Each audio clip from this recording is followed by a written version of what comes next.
Shalom saudaraku yang dikasihi dan diberkati Tuhan. Selamat malam. Apa kabar saudara malam hari ini? Doa kami saudara selalu dalam keadaan yang luar biasa baik dalam penyertaan dan pemeliharaan Tuhan Yesus Kristus. Puji Tuhan, saat teduh malam hari ini berjudul Pikiran yang Positif. Seorang pria dibawa ke hadapan raja. Ia tertangkap basah mencuri makanan karena lapar. Setelah disidang, Perdana Menteri dan para pembesar lainnya menuntut agar pria itu dijatuhi hukuman mati. Menurut mereka, hukuman yang tegas harus dilaksanakan agar rakyat tunduk pada pemerintah. Pria itu merasa bahwa hukuman yang diterimanya tidak adil, tetapi dia tidak bisa berbuat apa-apa. Ketika raja didesak untuk menyetujui vonis tersebut, penasihat raja yang sudah lanjut usia angkat bicara. Dia mengatakan, "Tuanku raja, saya memiliki bibit apel ajaib yang diberi oleh almarhum ayahanda tuanku. Menurut beliau, bibit itu dapat tumbuh dalam semalam dan langsung menghasilkan buah yang sangat lebat." Raja sangat tertarik mendengar penuturan penasihatnya dan berkata, "Penasihat, ceritakan lebih banyak lagi tentang bibit yang ajaib yang kau maksudkan itu." Maka sang penasihat berkata, "Baginda, saya rasa ini adalah saat yang paling tepat untuk menyerahkan bibit itu agar bisa ditanam di kebun istana.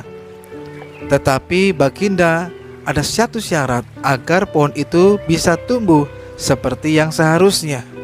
Bibit itu akan tumbuh jika ditanam oleh orang yang tidak pernah berbuat dosa atau kesalahan, yaitu orang yang tidak pernah mencuri, tidak pernah berbohong, tidak pernah memfitnah, tidak pernah berzina, atau sewenang-wenang terhadap orang yang tidak berdaya. Baginda, saya tidak bisa menanam benih itu karena sebagai manusia saya sering berbuat dosa. Jika Baginda berkenan, biarlah Perdana Menteri atau para pembesar lainnya yang lebih dulu menanam bibit apel itu," kata sang penasihat. Mendengar hal itu, raja mengarahkan pandangannya kepada para Perdana Menteri, dan Perdana Menteri langsung menjawab, "Jangan Baginda, jangan saya, karena saya pernah menikahi wanita yang telah menjadi istri orang lain." Kemudian raja mengalihkan pandangannya kepada para pembesar-pembesar yang lain. Namun satu persatu mereka mulai mengakui dosa dan kesalahan mereka yang pernah mereka perbuat. Saat itu raja menyadari bahwa ia sendiri juga tidak layak menerima dan menanam bibit apel tersebut, karena ia pun tidak luput dari dosa. Raja menyadari bahwa tuntutan terhadap si miskin tidak sepadan dengan kesalahan yang diperbuatnya. Akhirnya pria itu dijadikan sebagai tukang kebun istana. Saudaraku yang dikasihi dan diberkati Tuhan, manusia memang ahli melihat kesalahan orang lain, bahkan membesar-besarkan dan kemudian menjatuhkan vonis tanpa terlebih dahulu melihat kesalahan-kesalahan besar yang melekat di dalam dirinya. Kita harus membenahi diri sehingga tidak menjadi orang yang gemar menghakimi sesama kita, tetapi membantu atau membimbing ke jalan yang benar dengan cara yang tepat. Untuk itu, akal budi kita harus terus-menerus diperbaharui agar akal budi kita tidak selalu diisi dengan pikiran-pikiran yang negatif, prasangka-prasangka buruk, dan lain sebagainya. Dalam Roma pasal yang ke-12 ayat yang kedua, firman Tuhan mengatakan, "Janganlah kamu menjadi serupa dengan dunia ini, tetapi berubahlah oleh pembaharuan budimu, sehingga kamu dapat membedakan manakah kehendak Allah, apa yang baik, apa yang berkenan kepada Allah, dan yang sempurna."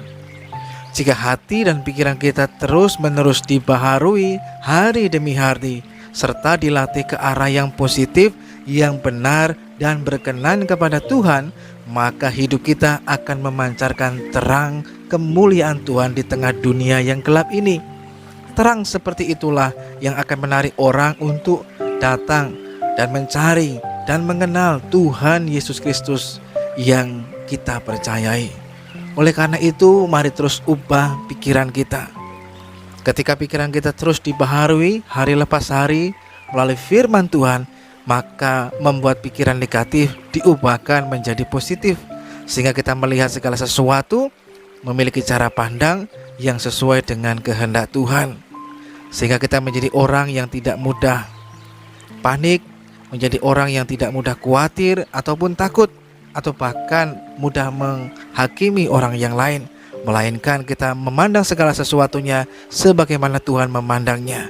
Sehingga dengan pikiran yang demikian membuat kita dapat terus memiliki kehidupan yang makin hari makin berkenan dan memuliakan nama Tuhan yang hidup. Mari kita berdoa. Tuhan Yesus, kami mengucap syukur malam hari ini kepada Tuhan, sebab kasih setiamu sungguh besar atas kehidupan kami. Sepanjang hari ini kami terus mengalami akan kebaikanmu dan pemeliharaanmu dalam hidup ini.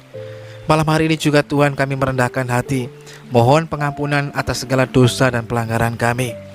Terus kiranya melalui Roh Kudus-Mu mengajarkan kepada kami semuanya, agar kami membuang pikiran-pikiran negatif dari dalam kehidupan kami, bahkan prasangka-prasangka yang buruk.